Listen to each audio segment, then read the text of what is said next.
Pronto. Naquela noite fria de novembro em Braga, Alexandre foi empurrado porta afora pelo pai com tanta força que tropeçou nos degraus molhados da varanda, o coração batendo descontrolado enquanto ouvia o grito rouco: "Você não é mais meu filho, seu desgraçado."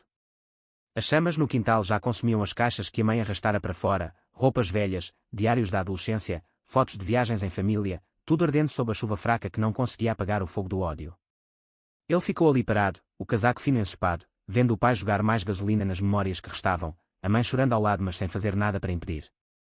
Alexandre, 28 anos, designer gráfico que sempre escondera sua verdade por medo exatamente disso, sentiu o mundo desabar. O segredo que guardara por anos, o amor profundo e silencioso por Pedro, o professor de História que conhecera numa conferência em Lisboa, fora descoberto por uma mensagem esquecida no celular durante a visita familiar de fim de semana. Agora, expulso da casa onde crescera, sem documentos importantes queimados junto com tudo, ele ligou para Pedro com as mãos trêmulas. "Vem-me buscar, por favor. Eles sabem. Eles queimaram tudo." Pedro chegou 2 horas depois, o carro parando na rua escura, os faróis cortando a escuridão. Sem palavras desnecessárias, abraçou Alexandre ali mesmo, sob o olhar distante de vizinhos curiosos. Foram direto para Lisboa, 4 horas de estrada silenciosa, Alexandre olhando pela janela sem ver nada, apenas o reflexo das chamas ainda queimando em sua mente. Ao chegar ao pequeno apartamento de Pedro no bairro Alto, o cansaço e o choque o fizeram desabar no sofá. Pedro preparou chá quente, sentou ao lado e segurou sua mão. "Vamos reconstruir isso juntos. Você não está sozinho." Na manhã seguinte, Alexandre acordou com o cheiro de pão torrado e o som distante de sinos de igreja. Lisboa despertava lá fora, vibrante e acolhedora, mas dentro dele tudo era cinzas. Ele não tinha mais nada, nem roupa de reserva, nem o velho diário onde anotava seus primeiros sentimentos confusos aos 16 anos, nada. Pedro lhe deu roupas suas, um pouco largas mas quentes, e disse que podiam comprar o essencial. Alexandre tentou sorrir, mas a dor era profunda. Como explicar à irmã Sofia que o irmão que ela admirava agora era o problema da família? Como enfrentar o pai Manuel, homem rígido de 55 anos, católico praticante que sempre falara contra essas coisas modernas?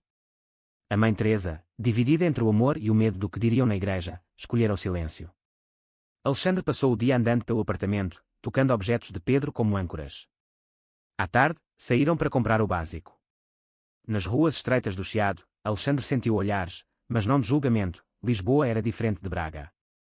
Pedro o levou a uma loja pequena, escolheram camisas, calças, um casaco novo. "Você vai ficar bem aqui", disse Pedro, beijando-lhe a testa discretamente num canto. À noite, sentados na varanda com vista para as luzes da cidade, Alexandre contou detalhes que nunca compartilhara. Como aos 18 anos quase fora expulso por um beijo roubado com um colega na escola, como aprender a esconder tudo. Pedro ouviu em silêncio, depois falou de sua própria jornada, mais tranquila em Lisboa mas não sem cicatrizes. Pela primeira vez em horas, Alexandre chorou abertamente, e Pedro o abraçou forte. O sono veio tarde, mas veio. No dia seguinte, Alexandre ligou para o trabalho em Porto, explicou que precisava de licença. O chefe, compreensivo, concedeu 2 semanas. Ele sabia que precisava decidir o futuro. Ficar em Lisboa com Pedro era tentador, mas e a família? E os documentos queimados, o passaporte, o cartão de cidadão? Teria de ir à polícia fazer queixa, mas como explicar o fogo? A semana passou em uma névoa de adaptação. Pedro o apresentou a 2 amigos próximos, Rui e Inês, casal hétero que frequentava eventos LGBT. Eles o acolheram sem perguntas, levaram-no a um café no Príncipe Real onde o ambiente era aberto e colorido. Alexandre sentiu pela primeira vez um sopro de liberdade, mas a sombra da rejeição ainda pesava. Uma noite, sozinho enquanto Pedro dava aula noturna, ele abriu o laptop e começou a escrever um e-mail para a irmã. "Sofia, eu sou gay. Sempre fui. Eles descobriram e me jogaram fora como lixo. Não sei se algum dia vão aceitar, mas eu preciso viver." Enviou com o coração acelerado. A resposta veio horas depois: "Irmão, eu sempre suspeitei. Papai está furioso, mamãe chora o dia todo. Vou tentar falar com eles. Cuide-se." Pequena esperança, mas esperança. Alexandre dormiu melhor aquela noite, o braço de Pedro ao seu redor como promessa de dias melhores. O fogo da família queimara o passado, mas não conseguira apagar o futuro que começava a se desenhar em Lisboa. Os dias seguintes foram uma mistura de dor e descoberta. Alexandre acordava cedo, ajudava Pedro com o café da manhã, depois saía para caminhar pelas ruas de Lisboa, tentando reconstruir sua identidade pedaço por pedaço. No Parque Eduardo VII, sentava num banco e observava casais, alguns como ele e Pedro, mãos dadas sem medo. Isso lhe dava força. Pedro, com sua calma de professor, planejava tudo, renovação de documentos no IRN, abertura de conta nova, até um emprego temporário numa agência de design no Chiado. Você é talentoso, Alex. Eles não tiraram isso de você. Uma tarde, Rui e Inês os convidaram para um jantar em casa. A conversa fluiu leve, mas quando tocaram no tema família, Alexandre se abriu um pouco. Contou do incêndio, da mensagem que mudara tudo. Inês apertou sua mão. Muitos passam por isso, mas sobrevivem e florescem. Rui sugeriu um grupo de apoio LGBT em Lisboa, reuniões semanais onde homens compartilhavam histórias parecidas. Alexandre hesitou, mas Pedro o encorajou. Na primeira reunião, num salão discreto perto do Rocio, ele ouviu relatos que ecoavam o seu: pais que cortavam contato, mães que rezavam por cura. Um homem de 40 anos falou de reconciliação parcial após anos. Alexandre saiu dali mais leve, com números de telefone novos e a sensação de pertencer a algo maior.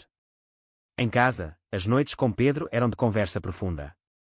Pedro contava de sua adolescência em Setúbal, onde escondera sua orientação até a universidade. Eu escolhi viver livre. Você também pode. Alexandre começou a desenhar novamente, esboços de Lisboa vista do Tejo, com figuras abstratas representando liberdade. O trabalho na agência começou bem, o chefe gostou de seu portfólio digital salvo na nuvem. Mas a saudade da família doía. Sofia ligava às escondidas, contava que o pai proibira seu nome em casa, que a mãe acendia velas na igreja pedindo perdão pelos pecados do filho. Alexandre chorava depois das chamadas, mas Pedro estava lá, limpando as lágrimas com beijos suaves na testa. Um fim de semana, foram passear em Sintra. O Castelo da Pena, o ar fresco da serra, as mãos entrelaçadas em trilhas escondidas. Ali, longe de olhares, Alexandre sentiu paz verdadeira pela primeira vez. Eu te amo, disse a Pedro sob as árvores antigas. A resposta veio no abraço apertado. De volta a Lisboa, uma surpresa, o chefe ofereceu contrato efetivo. Alexandre aceitou, mudando oficialmente para a capital. Mas a sombra do passado retornou quando recebeu uma carta do pai via correio: não volte. Você escolheu o caminho errado. As palavras cortaram fundo, mas em vez de quebrar, Alexandre guardou a carta no envelope e escreveu no diário novo: hoje escolho meu caminho. A relação com Pedro aprofundava. Não era só paixão, era companheirismo, apoio mútuo em pequenas coisas, Pedro corrigindo provas enquanto Alexandre desenhava, jantares simples onde riam de histórias bobas. Amigos notavam a mudança em Alexandre, o sorriso mais frequente, os olhos mais vivos. Uma noite, no bairro Alto, num bar tranquilo, dançaram juntos pela primeira vez em público. Ninguém olhou torto. Lisboa abraçava. Internamente, porém, Alexandre lutava com a culpa. Será que eu destruí a família? Pedro respondia sempre: eles destruíram a si mesmos com o preconceito. Aos poucos, a raiva deu lugar à compreensão. Ele não escolhera ser gay, nascera assim. O crescimento começava. Rui o convidou para voluntariado num evento perito pequeno. Alexandre aceitou, ajudando na organização de banners. O sentimento de propósito encheu. Em casa, Pedro preparou um jantar especial para comemorar o primeiro mês juntos em Lisboa. Velas, vinho, conversas até tarde. Alexandre dormiu nos braços dele pensando que, apesar das cinzas, algo belo renascia. O outono avançava e Alexandre se sentia mais firme em Lisboa. O emprego na agência fluía, projetos criativos que o faziam esquecer por horas o passado. Pedro, com suas aulas na faculdade, trazia histórias de alunos que questionavam normas sociais, inspirando-o. Juntos, visitavam exposições no MAT, caminhadas pelo Tejo onde o vento levava preocupações. Mas a família não desaparecia. Sofia enviava mensagens secretas: o pai bebia mais, a mãe emagrecera, a igreja virara refúgio. Eles falam de você como se tivesse morrido, escreveu ela.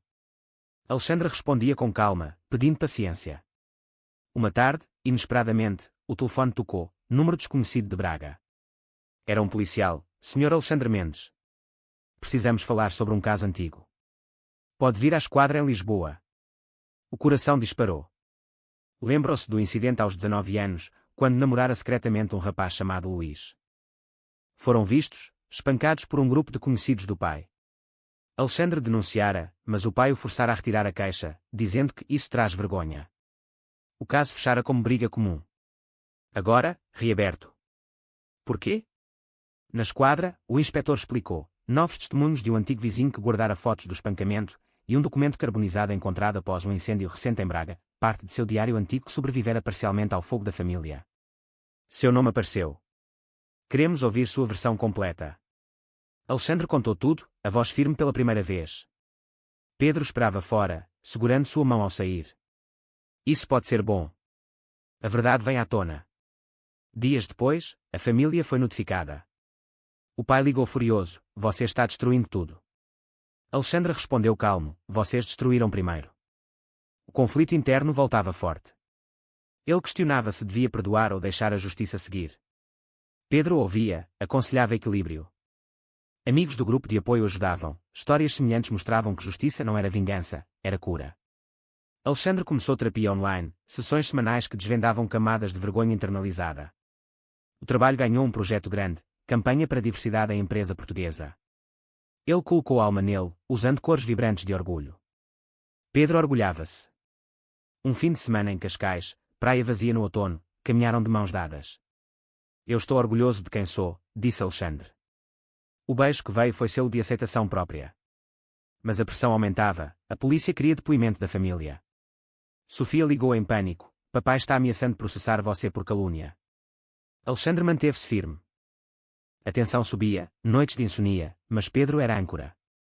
Juntos cozinharam pratos portugueses simples, riram de memórias boas que Alexandre começava a resgatar.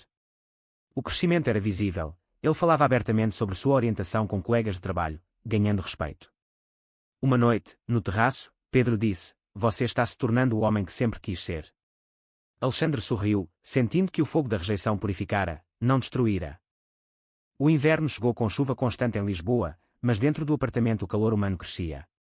Alexandre terminou o projeto de diversidade e recebeu elogios da agência, promoção pequena mas significativa. Pedro planejava férias curtas no Algarve para celebrar. Porém, o caso policial avançava. A polícia chamou Alexandre novamente, evidências apontavam que o pai conhecera os agressores de anos atrás, até pagar a silêncio. O diário carbonizado revelara anotações detalhadas. Alexandre sentiu traição profunda. Eles não só me rejeitaram, esconderam crimes. Pedro o apoiou na ida ao depoimento, onde ele entregou tudo o que lembrava. De volta, a raiva misturava-se à tristeza. Ele ligou para a mãe: mamãe, por que esconderam? A resposta chorosa: seu pai disse que era para proteger a família. Proteção que custara sua felicidade. Sofia visitou Lisboa em segredo. O encontro no café foi emocionante, abraços, lágrimas, promessas de apoio. Eu estou do seu lado, sempre. Isso deu força. Mas o teste veio quando o pai enviou mensagem ameaçadora: pare com isso ou perco tudo. Alexandre não respondeu, mas a dúvida cresceu: e se a verdade destruísse a família de vez? No grupo de apoio, compartilhou, recebendo conselhos de quem vivera perdão ou corte total. Pedro sugeriu: decida pelo seu bem, não pelo deles. O relacionamento enfrentou pequena crise. Alexandre, sobrecarregado, se afastou emocionalmente por dias. Pedro deu espaço, mas conversou abertamente: não me exclua. A reconciliação veio com jantar caseiro e conversa longa até amanhecer. Alexandre aprendeu a confiar mais. Natal aproximava-se.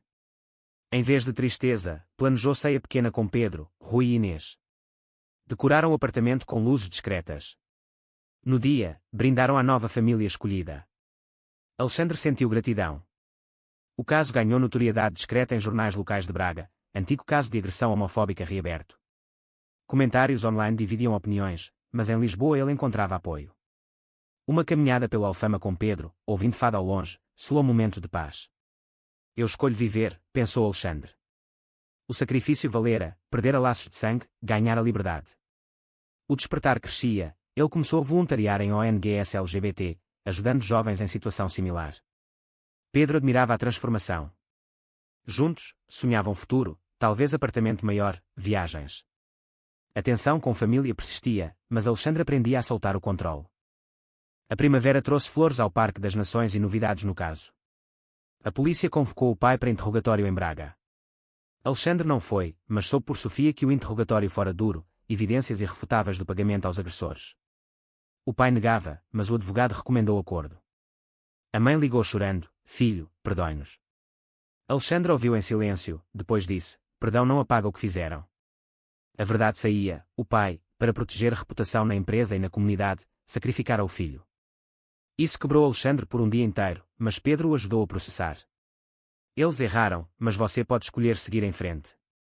O confronto final veio por videochamada com toda a família. O pai, visivelmente abatido, admitiu parcialmente.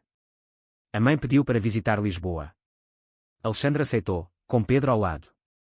O encontro na estação foi tenso, abraços frios, conversas superficiais. Em casa, lágrimas. A mãe viu o lar que Alexandre construíra, o amor visível entre ele e Pedro. Eu errei tanto, confessou. O pai ficou calado, mas não agrediu. Sofia mediou. Alexandre falou claro, eu sou gay. Isso não muda. Aceitem ou não, eu vivo minha vida. O pai saiu sem promessas, mas a mãe ficou mais 2 dias, conhecendo Pedro, vendo a felicidade do filho. Pequenos passos. O caso avançava para tribunal, possível indenização. Alexandre decidiu não buscar vingança financeira, mas verdade pública. Em terapia, processou tudo. O crescimento era completo, de menino escondido a homem orgulhoso. Com Pedro, planejou viagem a Paris no verão, primeira grande aventura juntos. Amigos celebraram. Uma noite, no mirador de São Pedro de Alcântara, olhando a cidade iluminada, Pedro ajoelhou discretamente: quer morar comigo para sempre. Alexandre aceitou com beijo. A vida florescia. O verão em Lisboa era quente e cheio de luz. O tribunal marcou audiência para setembro. Alexandre preparou depoimento calmo, focado em fatos. Pedro e Sofia estariam presentes. A família, pressionada, chegou a acordo extrajudicial, reconhecimento público do erro, terapia familiar sugerida. O pai, envelhecido, enviou carta pedindo desculpas sinceras. Alexandre leu com Pedro, chorou, depois respondeu: aceito o pedido, mas preciso de tempo. A reconciliação não era total, mas possível. No dia da audiência, o juiz ouviu todos. A verdade exposta deixou a família sem defesa, o pai admitiu pressão para retirar queixa antiga. Alexandre falou por último: não busco punição, busco que ninguém mais sofra como sofri. O caso encerrou com multa simbólica e registro. Fora do tribunal, a mãe o abraçou forte. O pai estendeu a mão: desculpe, filho. Alexandre apertou, não por obrigação, mas por paz interior. De volta a Lisboa, a vida seguiu plena. Alexandre e Pedro mudaram para apartamento maior com vista para o rio. O trabalho prosperava, ele até expôs artes em galeria pequena. Amigos viraram família. Uma noite de verão, no terraço, celebrando o aniversário de 1 ano juntos em Lisboa, Alexandre olhou para Pedro e soube: o fogo da rejeição forjara aço.